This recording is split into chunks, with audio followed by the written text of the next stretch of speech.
Binigyan daw sila ng balisong po at umabot ng haros 20 minutes yung bloodbath, mga kababayan, na nangyari sa loob ng Bartolina.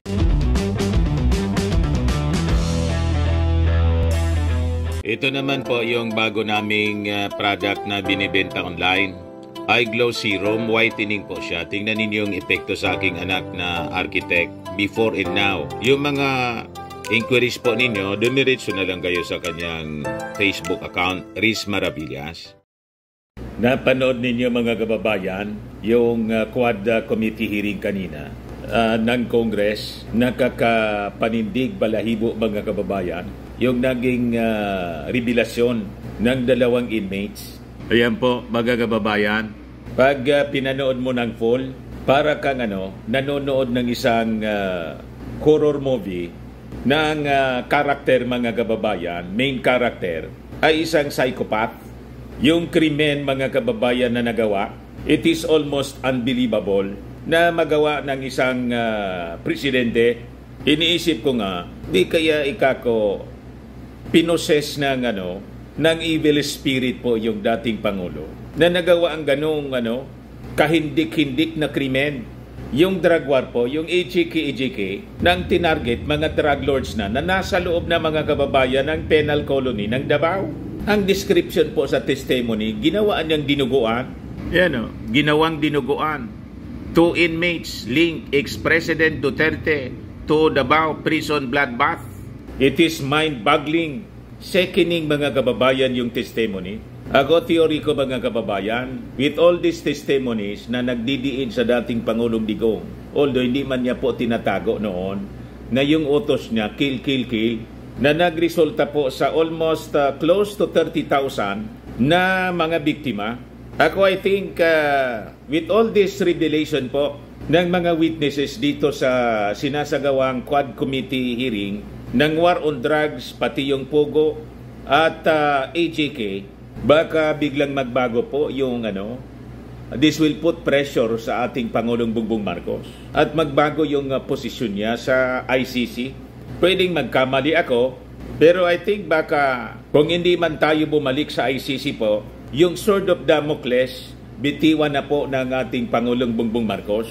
Tulad ng mga writings in the wall na atin pong nakikita, mga kababayan, base sa mga pronouncement ng DOJ, saka po ng Solicitor General, na yung Interpol po hindi pipigilan. Kasi we have that obligation din, mga kababayan, and we are a member of the Interpol.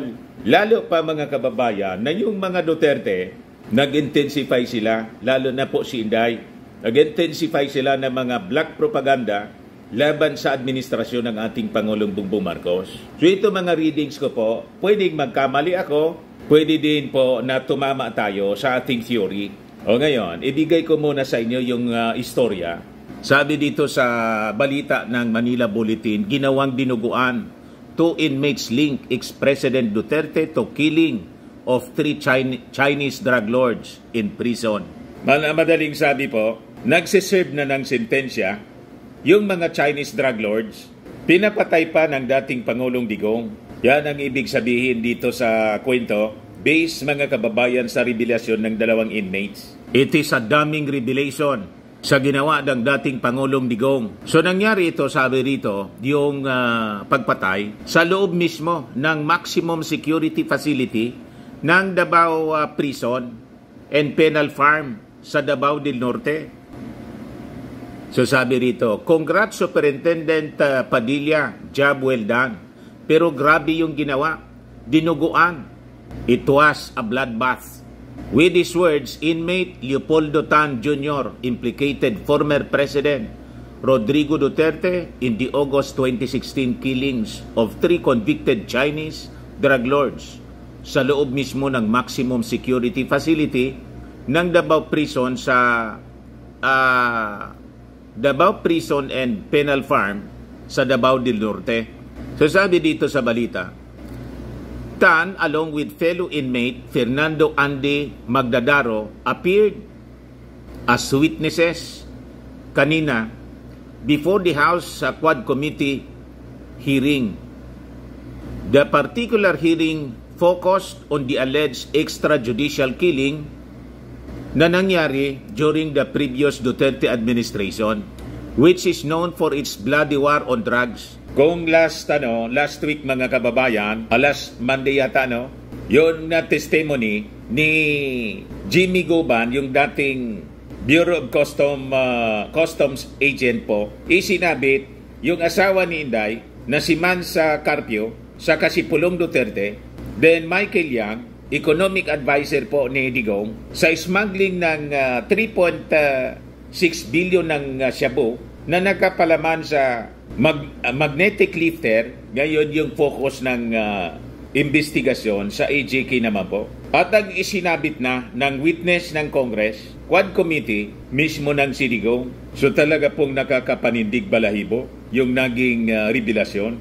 So sabi dito sa kwento, Tan and Magdadaro reading separate sworn statements told the Quad Committee members that they were asked to kill drug lords Chu Kintong alias Tony Lim, Lilan Yan alias Jackson Lee, and Wong Mingpin alias Wang Mingping. In exchange, sinabihan daw sila mga kababayan that they would be rewarded 1 million pesos per head, or a total 3 million plus, or a total of 3 million plus their freedom. Ngayon, nagkaunsihan, mga kababayan, ang sabi na ibayad lang sa kanila 2 million lang, at yung pinangakong freedom sa kanila, hindi man po nangyari. So malamang yung 1 million na hindi binigay sa kanila, pinag-ati-atian din ng kung sino yung mga kasabwat na opisyal doon sa kulungan nila. So gamit po ang bladed weapons, Tan and Magdadaro stab the trio dead within their shared jail cell. Binigyan daw sila ng balisong po at umabot ng haros 20 minutes yung bloodbath, mga kababayan, na nangyari sa loob ng Bartolina. So afterwards, as they were being led out of the cell for investigation by jail personnel, Tan said he saw Davao Penal Colony, Davao Prison and Penal Farm Chief Superintendent Gerardo Padilla take a call from his mobile phone. 2 dangkal lang po ang layo ko. At narinig niya ang boses ng kausap, kinocongratulate si Padilla, at familiar niya yung boses. Alam ko anyan ang kausap ni Superintendent Padilla ay si Presidente Duterte dahil familiar po ang boses niya. Pagkatapos ng tawag, sabi ni Superintendent Padilla sa mga kasamaan niya doon, tumawag niya si Presidente Duterte, nag-congrats sa akin. Yan yung 2 witness, mga kababayan. Kaya niya sa sinabing ito ni Padilla, kaya lalo akong naniwala. 1 dangkal lang yun, no? 1 dangkal lang daw yung distansya niya. So dikit na dikit, yung kausap sa telepono po, kilala niya yung boses, si Presidente Duterte niya. At kinonfirm pa. Kaya dahil niya sa sinabing ito ni Superintendent Padilla, kaya lalo akong napaniwala, nang tumawag sa kanya ay si President Duterte.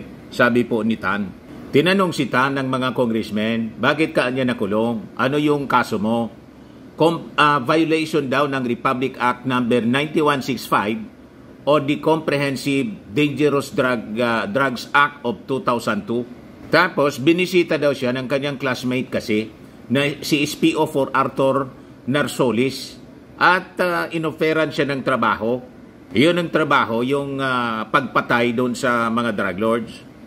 So sabi niya na ang kanyang kaibigan na si Narsolis, may ipapatrabaho ako anya sa iyo at may basbas sa taas. Baka matulungan ka rin namin na makalaya, kakausapin namin ang presidente. Yun daw ang sabi sa kanya ni SPO4 Narsolis. Narsolis further told him, sayang din itong 1 manok kada ulo. Sa pagkakaintindi ko anya at pagkakaalam, ang 1 manok ay 1 milyon. Tapos, nirecruit niya din itong si Magdadaro na makasama niya sa trabaho kasi kaibigan niya at alam niyang mamamatay tao. Ganon, mga kababayan, talagang nakakapanindig balahibo. Pakinggan natin yung porsyon ng kanyang testimony, mga kababayan, sa Congress. Courtesy po ng House of Representatives, pero ito pinablish na ng Manila Bulletin. Ayan po. Ako ay nahatulan at nakakulong sa Davao Prison Penal Farm dahil sa paglabag ng RA 9165. Noong mga bandang July 2016, habang sinisilbi ko ang aking sentensya sa maximum compound, dumalaw sa akin ang kaibigan ko na si SPO4 Arthur Narsulis. Si SPO4 Arthur Narsulis ay kaklase ko noong high school. At sa kanya din ako humihingi ng tulong ng aking kaso. Siya ay naka-assign sa CIDG 11 at nakabase sa Davao City.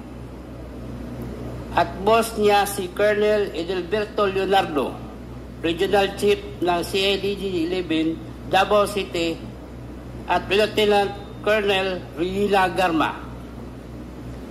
Noong araw din yun, nakiusap sa akin si SPO4 Arthur Narsulis at sinabi niya na may ipatatrabaho ako sa iyo at may basbas sa taas. Baka matulungan ka rin namin na makalaya. Kakausapin ko namin ang presidente. Sabi pa ni SPO4 Arthur Narsulis, sayang din itong isang manok kada ulo. Sa aking pagkakaintindi at pagkakaalam, ang isang manok ay 1 milyon. Tinanggap ko ang alok ni SPO4 Arthur Narsulis na pera at pangakong makakalaya ako. Dahil naniniwala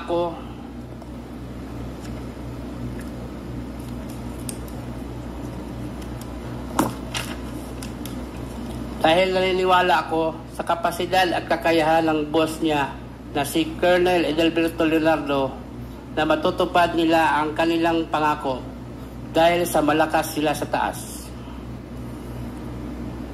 Tinanong ko kay SPO4 Arthur Narsulis kung sino ang mga tatrabahuin at pinakita niya ang isang kapirasong papel na naglalaman ng mga pangalan ni na Chukintong at Jackson Lee.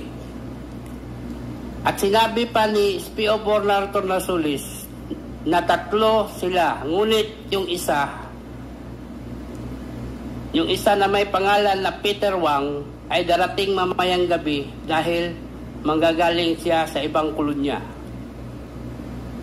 Nagpakita pa si SPO4 Arthur Narsulis sa akin ng isang papel na naglalaman ng iba't ibang pangalan ng 32 na Chinese drug lords na nakapiit sa iba't ibang kolonya. Sinabi pa ni SPO4 Arthur Narsulis na ang mga Chinese na mga ito ay drug lords at galit ang presidente sa kanila. Ayaw nilang pumasok nung una dahil nakita kami sa loob ni Fernando Magdadaro. Dahil dito, nilipat mula kami sa Bartolina, Silda 4, saka pumasok ang 3 Chinese drug lords at pagkaraan ng ilang minuto ay binalik din kami sa Bartolina, Silda 6.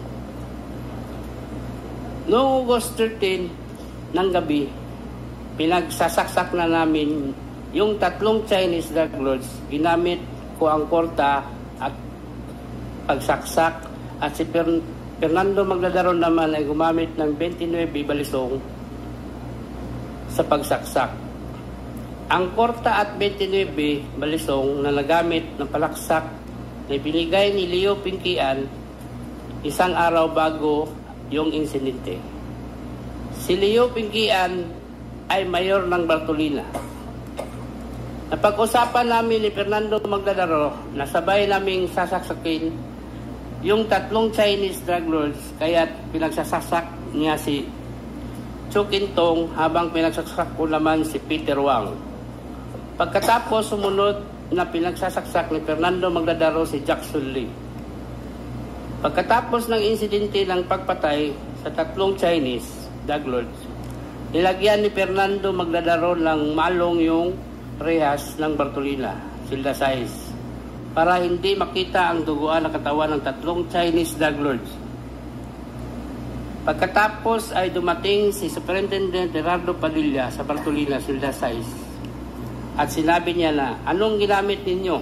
Ihagis sa labas. At tinagis naman namin ang korta at ang balisong sa labas ng silda. Ilabas namin sa silda ang kamay namin at pinusasan kami ni Sir Puro. Pinalabas kami para dalhin sa IS Investigation Section.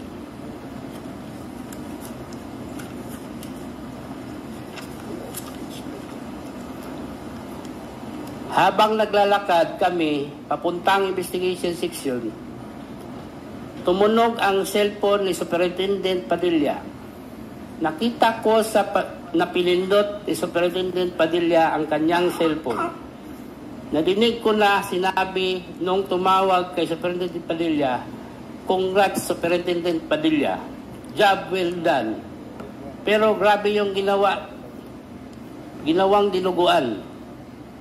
Alam ko na ang kausap ni Superintendent Padilla ay si Presidente Duterte dahil pamilyar ko ang boses niya. Sandali lang, no?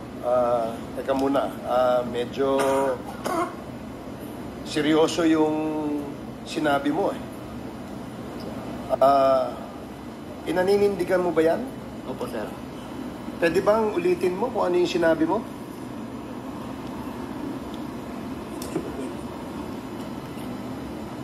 Habang naglalakad kami papuntang Investigation Section, tumunog ang cellphone ni Superintendent Padilla. Nakita ko na pinindot ni Superintendent Padilla ang kanyang cellphone. Nadinig ko na sinabi nung tumawag kay Superintendent Padilla, "Congrats Superintendent Padilla, job well done." Pero grabe yung ginawa, dinuguan. Meron kang kasing binanggit eh, na pangalan eh. Yung nandito sa number 29. Ito ay pinaninindigan mo. Opo. Pwede bang pakiulit mo ulit kung ano yung sinabi mo dito? Alam ko na ang kausap ni Superintendent Padilla ay si President Duterte dahil pamilyar ko ang boses niya. Nakakausap mo ba si President Duterte? Narinig ko lang palagi yung boses niya, kaya pamilyar yung boses na narinig ko. Sige, patuloy lang. Pagkatapos ng tawag, sabi ni Superintendent Padilla sa mga kasamahan niya doon, tumawag si Presidente nag-congrats sa akin. Dahil sa sinabing ito ni Superintendent Padilla, kaya lalo akong napaniwala na ang tumawag sa kanya ay si President Duterte. Panindig balahibo mga kababayan?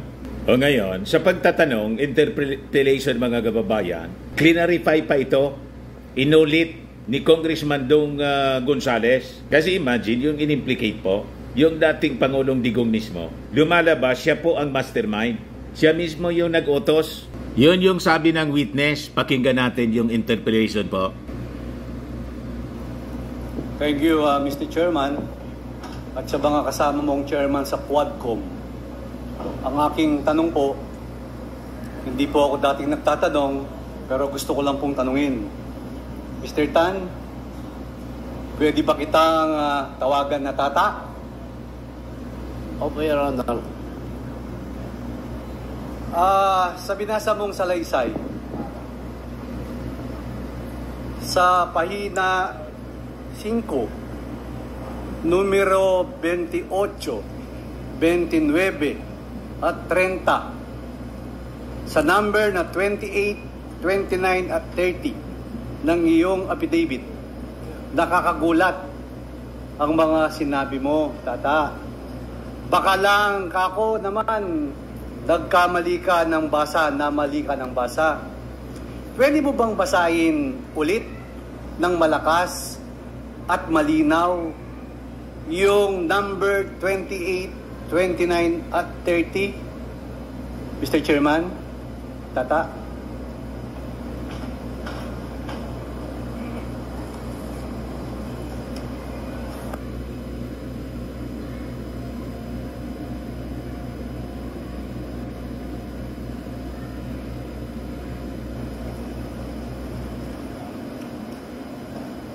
29. 29-30 po, Tata.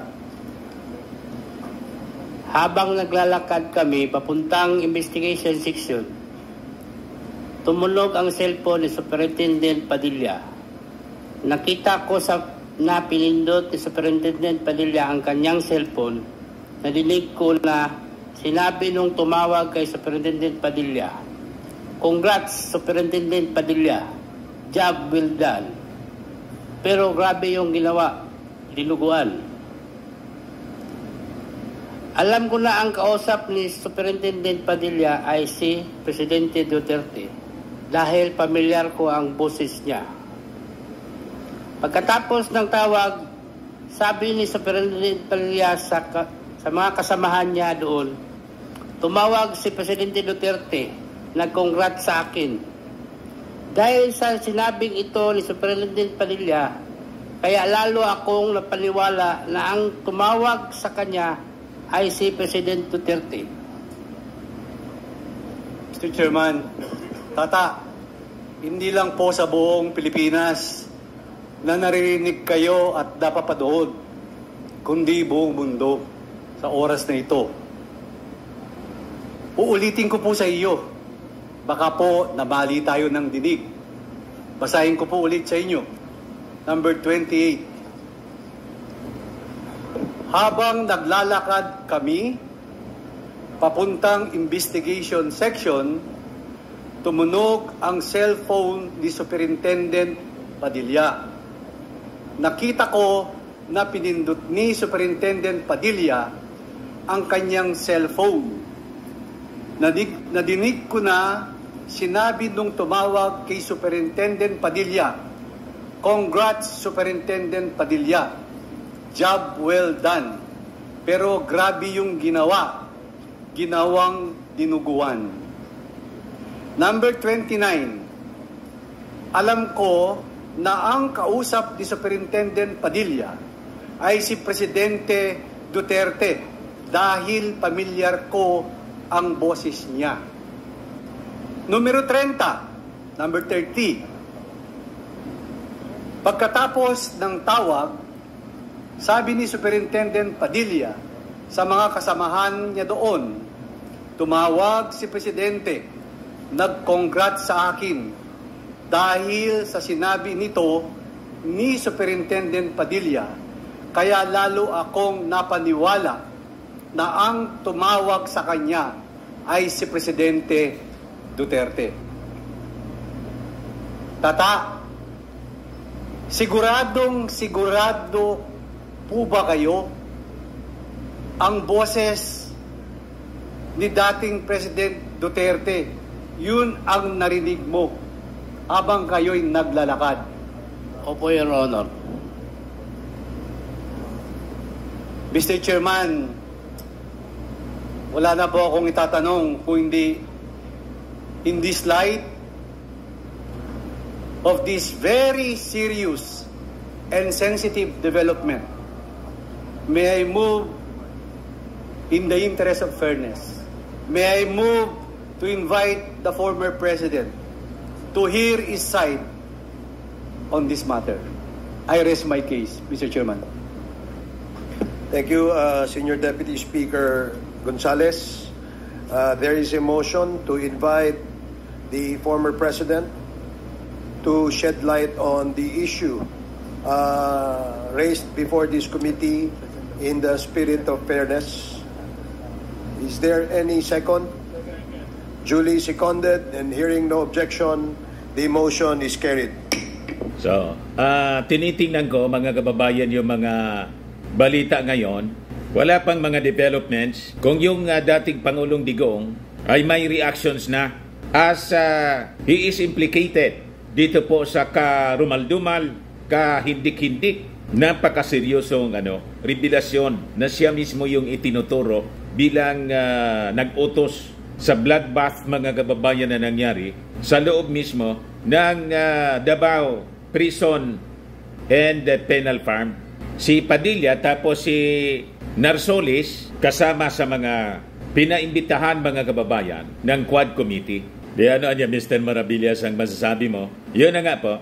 Malamang itong mga damning revelations implicating the former president sa mga karumal-dumal na krimen or extrajudicial killings sa war on drugs niya noong kanyang panahon, baka ito po yung magpabago sa posisyon ng ating Pangulong Bongbong Marcos sa issue ng ICC. Siyempre, yung pressure galing po sa ating mga mamamayang Pilipino, parang yung issue ng Pogo, biglang nag-announce yung ating Pangulong Bongbong Marcos sa issue ng Pogo, tigil na niya yan. Dito mga kababayan sa issue ng EJK, baka po biglang bumalik tayo as member ng ICC. Pero ito, theory ko lang po mga kababayan. Kasi yung ating Pangulong Bongbong Marcos, he is a listening president.